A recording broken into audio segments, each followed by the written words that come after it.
வணக்கம் நண்பர்களே, விஜயபிரேக் பேசுகிறேன். அதிகாலையில் உங்களை எல்லாம் சந்திப்பதில் பெருமகிழ்ச்சி. இந்த நாளை கொடுத்த பிரபஞ்சத்திற்கு நன்றி. முதலில் நன்றி உணர்வு தியானம். நன்றியை உணர்ந்து நம்ம சொல்லும்போது நம்மளோட வாழ்க்கையில் எல்லாமே நல்லதாக நடக்க ஆரம்பிக்குது. அதனால் இன்னையிலேருந்து ஒரு புது மாற்றம் வேணும், மனசுக்கு நிம்மதியும் சந்தோஷமும் வேணும் அப்படின்னா நன்றி உணர்வை உணர்ந்து நம்ம இன்னிலிருந்து சொல்ல போகிறோம். மிக முக்கியமான 3 நபர்களுக்கு நம்ம நன்றி உணர்வு செலுத்த போகிறோம். இதை நன்றி உணர்வு தியானம் சொல்கிறேன். அதிகாலை இதை சொல்லும்போது செய்யும்போது மனம் ரொம்ப ரொம்ப அமைதிப்படுது. அந்த அமைதி உங்களுக்கு வெற்றியை கொடுக்குது.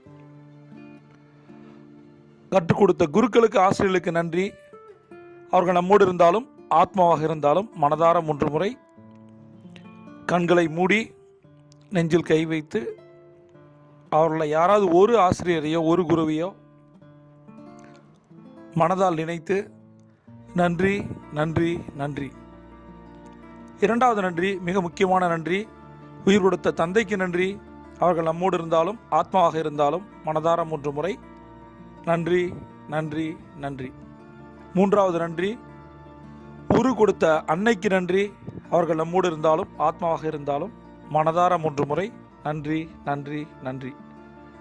இப்போ நமக்கு நிறைய சவால்கள் இருக்குது. பண சவால்கள் இருக்குது, உறவு சவால்கள் இருக்குது, ஆரோக்கிய சவால்கள் இருக்குது. இதில் மிக முக்கியமானது, எல்லாமே முக்கியம்தான், 33% வச்சுப்போம். இன்றைக்கி நம்ம அதிகாலையில் பார்க்க இருப்பது பண கட்டளைகள். கட்டளைன்னா என்ன? ஒரு ஆர்டரிங் ப்ராசஸ். அதை நம்ம திரும்ப திரும்ப நினைக்கும் போது கான்ஃபிடெண்ட்டாக ஃபீல் பண்ணுறோம். அதுவும் இந்த அதிகாலை சொல்லும்போது நினச்சதெல்லாம் நடக்க ஆரம்பிக்குது. முதல் பண சுய கட்டளை. எனது பணத்தை நிர்வகிப்பதையும் முதலீடு செய்வதையும் நான் ரசிக்கிறேன். எனது பணத்தை நிர்வகிப்பதையும் முதலீடு செய்வதையும் நான் ரசிக்கிறேன். எனது பணத்தை நிர்வகிப்பதையும் முதலீடு செய்வதையும் நான் ரசிக்கிறேன். இதுதான் மணி மேனேஜ்மெண்ட் அப்படின்றது. நான் ஏற்கனவே சொல்லியிருக்கேன், பீப்புள் மேனேஜ்மெண்ட், மணி மேனேஜ்மெண்ட், இது ரெண்டும் 50-50 சரியாக இருந்தால் அவங்கள அடிச்சுக்க ஆளே கிடையாது. ரைட்? பணத்தை நிர்வகிப்பது, the management of money, the managing money. Right? இதை எப்படி நிர்வகிப்பது நிறைய பேருக்கு தெரியாது. மேனேஜிங் மணி, சில பேர் சம்பாதிப்பாங்க, சம்பாதிச்ச காசை விட்டுருவாங்க. பணத்தை நிர்வகிக்கணும், மேனேஜ் பண்ணணும். அதையும் தாண்டி முதலீடு செய்யணும். என்ன முதலீடு செய்கிறது, எதில் முதலீடு செய்கிறது, எப்படி முதலீடு செய்கிறதுனே தெரியாது நம்ம ஆளுங்களுக்கு. முதல்ல சேவிங்ஸ்க்கு போகணும். சேவிங்ஸ் என்பது என்ன? சேமிக்கணும். ஒரு மாதம் நம்ம சேமிக்கிறதையோ அல்லது ஒரு வாரம் சேமிப்பதையோ நம்ம முதலீடு செய்யணும். முதலீடை பற்றி நிறைய வீடியோக்கள் நான் போட்டிருக்கேன், அதை நீங்கள் பார்க்கணும். மணி மேனேஜ்மெண்ட் நிறைய பேசியிருக்கேன், போட்டிருக்கேன், நீங்கள் பார்க்கலாம். நான் ரசிக்கிறேன் அப்படின்னு போட்டிருக்கு. நான் வந்து பணத்தை மேனேஜ் பண்ணுறதையும் இன்வெஸ்ட் பண்ணுறதையும் நான் ரசிக்கிறேன். உண்மையாலுமே பியூட்டிஃபுல் ஃபீலிங் இது. இதை நான் உணர்ந்து எழுதியிருக்கேன். சரி, அதையும் நீங்கள் உணர்ந்து செஞ்சு பாருங்கள். ₹1 முதலீடு, அது நீங்கள் தங்கத்திலேயோ நிலத்திலேயோ ஷேர்ஸ்லையோ எதுலேயோ போடும்போது அது அதிகமாகும் போது அதை பார்ப்பதே மிக அழகு. உங்களை குழந்தை விளையாடுறதை நீங்கள் பார்த்துருக்கீங்களா? அது பாட்டுக்கு பொம்மை கூட பேசுகிறத பார்த்துருக்கீங்களா? தூக்கத்தில் அதோட அசைவுகளை பார்த்துருக்கீங்களா? அதோட சந்தோஷத்தை பார்த்துருக்கீங்களா? அது பண்ணுற குறும்புத்தனத்தை பார்த்துருக்கீங்களா? அது போல தான் இன்வெஸ்ட்மெண்ட். அட்டகாசமாக இருக்கும், பியூட்டிஃபுல்லாக இருக்கும். அது கொடுக்குற ரிட்டர்னு, அது பண்ணுற வேலைகள் அமேசிங். அதை என்ஜாய் பண்ணுங்கள். அதனால் பணம் என்பது சுமை அல்ல. முதலீடு நிறைய பேர் பண்ணிட்டு வருமா வராதா அந்த மாதிரி முதலீடே பண்ணக்கூடாது. எந்த ஒரு முதலீடும் உங்களை பயமுறுத்தக்கூடாது. பயந்தாலே உங்களுக்கு எல்லாம் வந்துடும். என்னுடைய நண்பர் வந்து யாரோ சொன்னாங்கன்னு சொல்லிட்டு ஒரு ஷேர் மார்க்கெட் பேஸ்டு, அது கிரிப்டோ கரன்சியே ஏதோ எனக்கு தெரில, அது தெரிஞ்சுக்கவும் விரும்பலை. நேற்று வந்து என்னை பார்க்க வந்திருந்தார். 23 லட்சத்தை விட்டுருக்கார். சொல்லும் போது எனக்கு என்ன அப்படின்னுச்சுன்னா, ஏன் விட்டீங்க அப்படின்னு கேட்டால் ஏதோ பண்ணியிருக்காரு, பட் அந்த ஸ்ட்ராட்டஜிக்குள்ளே போக விரும்பலை. பண்ணுறவங்களாம் லாஸ் ஆகிறாங்களா அப்படின்றது ஒரு கேள்வி இருக்குது. எத்தனை பேர் சம்பாதிக்கிறாங்க, எத்தனை பேர் வந்து வெளியில் வராங்க, எத்தனை பேர் நல்லா இருக்காங்க அப்படின்னும் போது அவர் சொன்னார், ரொம்ப வாழ்க்கையை வெறுத்து போய் பேசினார். எனக்கு உங்கள்கிட்ட ஒரு 5 நிமிஷம் பேசினா நல்லாயிருக்கும் அப்படின்னு சொன்னார். அப்போ நான் கூப்பிட்டு பேசினேன். இதை வந்து சக்ஸஸ்ஃபுல்லாக பண்ணுறவங்க இருக்க தான் இருக்காங்க. இல்லை, நாம் எப்படி பண்ணுறோம் அதை பொறுத்து தான் இருக்குது. நாம் சரியாக பண்ணலை, நம்ம பணத்தை விட்டோம். 23 lakhsன்றது ரொம்ப பெரிய விஷயம் தான். அவரை நான் வந்து ஆறுதல் படுத்தி அனுப்பிச்சேன். இது வந்து எப்படி மீண்டு வருது, இதுக்கு என்ன பண்ணலான்ற விஷயத்தையும் நான் சொன்னேன். பட் அவர் பேசி முடித்து அவர் என்கிட்ட கிளம்பும் போதும் கூட மோட்டிவேஷனாலும் ஆகலை. அவர் என்னை எப்படி பார்க்க வந்தாரோ அதே, அவர் புலம்புறதுக்கு ஒரு ஆள் வேணும். வந்தார், புலம்புனார், போயிட்டார். அவர் நான் சொன்னதை காது கொடுத்து வாங்கலை, அது செய்வாருன்ற 1% கூட செய்ய மாட்டார் நான் நம்புகிறேன். பட் இதுலேருந்து எப்படி வர்றது? இந்த 23 லட்சம் பணம் என்பது நம்மளோட பணமாக இருந்தால் பரவாயில்ல. இது வந்து நம்மளோட ரிலேட்டிவ்ஸ்டையும் ஃப்ரெண்ட்ஸ்டையும் வாங்கிட்டோம் அப்படின்னா இன்னும் ப்ரெஷர் ஆகிடும். அதனால தான் சொல்கிறேன், முதலீடு என்பது கடன் வாங்கி பண்ணவே கூடாது. நம்மள்கிட்ட காசு இருந்தால் பண்ணணும், எல்லாம் பண்ணக்கூடாது. அப்படி பண்ணணும், ரிஸ்க் எடுக்கிறோன்னு முடிவு பண்ணிட்டோன்னா போனாலும் கவலைப்படக்கூடாது. அதுக்கு பேர் தான் முதலீடு. அப்படி இல்லைன்னா நீங்கள் சேஃபாக போயிடுங்க. கோல்டு வந்து எப்பயுமே மைனஸ் ஆகுமா? குறையும் ஏறும். அப்போ லேண்ட் வாங்கி போடுங்க, ஏதாவது ஒன்று பண்ணுங்கள். உங்களுக்கு தெரியாத விஷயத்தில் இறங்கும் போது நீங்கள் ஒரு திடீர்னு போயிட்டு ஒரு ஷொய்கிப்தர் பாலையோ அல்லது பிரெட்லியோட பாலையோ ஃபேஸ் பண்ண முடியாது. அதுக்கு வந்து ப்ரொஃபஷனல் எக்ஸ்பீரியன்ஸ் வேணும்ல.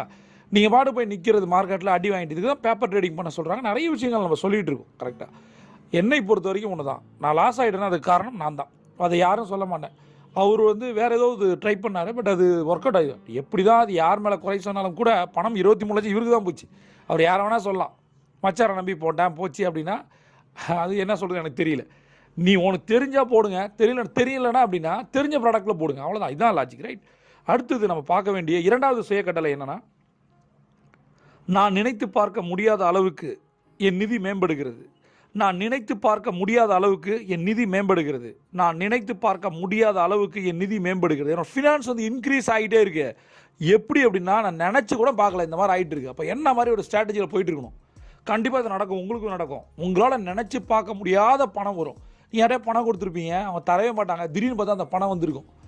திடீர்னு ஏதாவது ஒரு போனஸ் வரும், ஏதாவது ஒன்று நடக்கும். பட் அதிர்ஷ்டத்தை நான் சொல்லலை, நினச்சி பார்க்க முடியாத ஒரு பணம் வரும். நீங்கள் ஒரு இடத்துல முதலீடு பண்ணியிருப்பீங்க. பெங்களூரில் என்னுடைய நண்பர் அவர் 1 கோடி ரூபா ஒரு இடத்துல போட்டிருக்காரு. சரியா, ரொம்ப அந்த டயத்தில் போட்டிருக்காரு. இப்போ வந்து சொல்கிறார் 20 மடங்கு இன்க்ரீஸ் ஆகிருக்குன்னு சொல்லி எனக்கு ஃபோன் பண்ணி சொன்னார். அப்போ கேட்கும்போது எனக்கு சந்தோஷமா. அப்போ புத்திசாலித்தனமான முதலீடு எதில் பண்ணுறீங்களோ நீங்கள் ஜெயிக்க ஆரம்பிக்கிறீங்க. இதில் வந்து ரிஸ்க் ஃபேக்டர் இருக்குது. இப்போ லேண்ட் வாங்கி போடும்போது அது மைனஸ் ஆகுமா கம்மியாகுமா? அதுக்கு காரணம் என்ன அப்படின்னா, பக்கத்தில் ஒரு இண்டஸ்ட்ரியல் எஸ்டேட் வரப்போகுது, அது கவர்மெண்ட் அப்ரூவல் ஆகிடுச்சு. அப்போ வந்து விலை தாறுமாறாக ஏறுது. இவர் வாங்கி ரொம்ப நாள் ஆச்சு. எப்பயுமே முதலீடை பொறுத்த வரைக்கும் லாங் ஸ்டாண்டிங் நீங்கள் போகணும். இன்றைக்கி போட்டால் நாளைக்கு ஏறுமா அப்படி இல்லை. 20 மடங்கு முதலீடு ஏறி இருக்குன்னா அவர் எப்போ வாங்கி போட்டிருப்பாரு, எத்தனை வருஷம் ஆகிருக்கும், அது எதுக்காக ஆகிருக்கு. எல்லாருடைய முதலீடும் அப்படி ஆகுமா ஆகாது. 20 மடங்கு முதலீடு குறைஞ்சவங்களாக இருக்காங்க. 20 லட்சம் போட்டு 1 லட்சத்துக்கு வந்தவங்க இருக்காங்க, காணா போனவங்களாக இருக்காங்க. அப்போ உங்களுடைய பணம், உங்களுடைய முதலீடு நினச்சி பார்க்க முடியாத அளவுக்கு வரும். அப்போ நீங்கள் சரியாகுங்க. உங்களோட அலைன்மெண்ட்டு, நீங்கள் எடுக்கிற புத்திசாலித்தனமான முதலீடுகள் நீங்கள் சரியாகாமல் எந்த ஒரு முதலீடும் பண்ண முடியாது. உங்களோட டெசிஷன் மேக்கிங் சரியாக இருக்கணும்ல. அதற்கு தான் நான் தங்க நேரத்தை சொல்கிறேன். இந்த தங்க நேரத்தை ரெகுலராக நீங்கள் பண்ணிகிட்டே வாங்கினேன். ஏற்கனவே உங்களுக்கு சக்ஸஸ் இருக்குது அப்படின்னா, நிறைய பணம் வச்சுருக்கீங்க, பணம் சம்பாதிக்கிறீங்க அப்படின்னாலும் கூட இதை தொடர்ந்து செய்யும் போது அந்த பணம் மல்டிபிளாக மாறும். ஏன்னா உங்களோட மைண்ட் வந்து அமைதியாகிடுது. என்ன பண்ணுன்னு உங்களுக்கு தெளிவான ஒரு பிளான் ஸ்ட்ராட்டஜி தெரியும். அதுக்கு தான் தங்க நேரத்தை நான் பண்ண சொல்கிறேன். அடுத்தது, நான் பணக்காரன், என் சொந்த நிபந்தனையின் பேரில் வாழ்கிறேன். நான் பணக்காரன், என் சொந்த நிபந்தனையின் பேரில் வாழ்கிறேன். நான் பணக்காரன், என் சொந்த நிபந்தனையின் பேரில் வாழ்கிறேன். நான் பணக்காரன், அவ்வளோதான். நீங்கள் என்ன மாதிரி நிலையில் இருந்தாலும் சரி, பணக்காரன் பணக்காரன் பணக்காரன் பணக்காரன் இதை சொல்லிக்கிட்டே இருங்க மைண்டுக்குள்ளே. நம்ம கணக்காரன் சொல்கிறதால என்ன ஆக போகுது? சரி, என்கிட்ட காசு இல்லைன்னு சொல்கிறதால என்ன ஆக போகுது? காசு தான் இல்லை, நம்ம கடன்காரனாக இருக்கோம். பட் அதை மாற்றி தான் சொல்லுவோமே. என்ன மாற்றம்? சொல் மாற்றம், செயல் மாற்றம், விளைவு மாற்றம், அவ்வளோதான். அப்போ நான் பணக்காரன், என்னோட கண்டிஷன்ஸை நான் வாழ்ந்துட்டு இருக்கேன். எவனுடைய கண்டிஷனும் நான் இல்லை, எவன் கீழேயும் இல்லை, எவன் கீழேயும் நான் வேலை பார்க்கல, நான் தாண்டா ராஜா அப்படின்னு சொன்னால் எப்படி இருக்கும்? அந்த மாதிரி பணத்தலைகள், தலையில் என்ன கட்டுப்பாடுகள், சங்கிலிகளை தூக்கி வீசிட்டு நம்ம மைண்டில் நினைக்கிறோம், நான் பணக்காரன், எனக்கு எந்த கண்டிஷனும் கிடையாது, நான் தாண்டா. இதை சொல்ல சொல்ல சொல்ல இது உங்களுக்கான ஸ்டைலை நீங்கள் மாற்றி சொல்லுங்கள். நண்பர்களே, ஒரே ஒரு விஷயம் தான் சொல்கிறேன். பணக்கட்டளைகளை தொடர்ந்து சொல்லும் போதும் எழுதும் போதும் ஒரு மாற்றத்தை நீங்கள் உணர்வீர்கள். அது உண்மையாக எழுதுனீங்கன்னா. ஆனால் நிறைய பேரை நான் பார்க்குறேன். நேற்று வந்து என்னோடய ஆஃபீஸ்க்கு ஒருத்தர் வந்திருந்தார். வெளியில் கோல்டன் அவர் பண்ணுறாருன்னு சொல்லவே கூடாதுன்னு நான் தயவுசெய்து கேட்டுக்கிறேன். தங்க நேரம் என்பது 10 ஸ்ட்ராட்டஜி. அதை 10 நான் ஒரு டைரியில் போட்டு கொடுத்துட்டேன். இந்த டைரியை வாங்கி அந்த டைரியில் இருக்கிற விஷயத்தை எழுதுங்க. 90 நாள் எழுதுங்க. என்ன நடக்குதுன்னு பாருங்கள். எதையுமே விடக்கூடாது.